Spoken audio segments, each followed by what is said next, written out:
যখন কূটনৈতিক আলোচনা ব্যর্থ হয় তখন ইতিহাস বলে মাঠে নামে ট্যাঙ্ক, আকাশে ওঠে যুদ্ধ বিমান, আর ঠিক তখনই শুরু হয় এক নতুন যুদ্ধের অধ্যায়। সে অধ্যায়ের অংশ হিসেবে ইসরায়েলি সেনাবাহিনী ঘোষণা করেছে তারা গাজার কিছু কৌশলগত অঞ্চল পুনর্দখলের জন্য একটি বৃহৎ সামরিক অভিযান শুরু করেছে।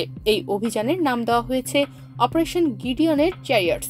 ইসরায়েল বলছে তাদের এই অপারেশন গিডিয়ন চ্যারিয়ার্সের মাধ্যমে তাদের লক্ষ্য হামাসকে নির্মূল করা এবং জিম্মিদের মুক্ত করা।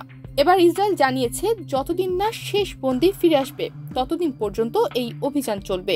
24 ঘন্টার মধ্যেই তারা চালিয়েছে 150টিরও বেশি বিমান হামলা। এই চ্যারিয়ার্স অফ গিডিয়ন নামটি এসেছে বাইবেলের বিখ্যাত যোদ্ধা গিডিয়নের নাম থেকে।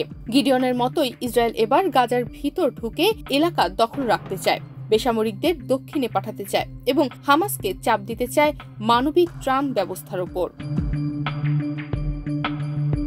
হামাস নিয়ন্ত্রিত স্বাস্থ্য বিভাগ এবার জানিয়েছে এই অভিযানে এখনো পর্যন্ত প্রাণ হারিয়েছেন অন্তত 250 জন। হাসপাতালগুলোতে নেই বিদ্যুৎ, নেই পর্যাপ্ত চিকিৎসা। মার্চ মাসে যুদ্ধবিরতি শেষ হওয়ার পর থেকেই ইসরায়েল গাজায় ত্রাণ সরবরাহ বন্ধ করে দেয়। এখন যুদ্ধ চলছে শুধু অস্ত্র দিয়ে নয়, খাবার, ওষুধ ও পানি দিয়েও।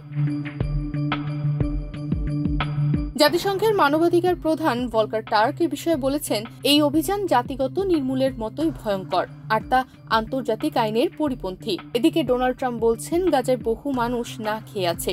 বর্তমান প্রশাসনের প্রতিনিধিরা বলছেন তারা গভীর উদ্বেগের সঙ্গে পরিস্থিতি পর্যবেক্ষণ করছে। ইসরায়েল সীমান্তে এখন বিশাল সেনা মজুত আছে।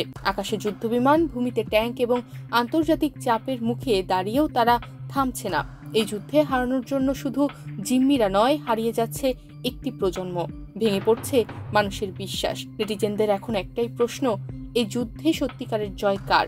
কোনোদিন কি সত্যি শেষ হবে এই অবিশ্রান্ত রক্তপাত? তনিমা রহমান, বাংলাদেশ প্রতিদিন।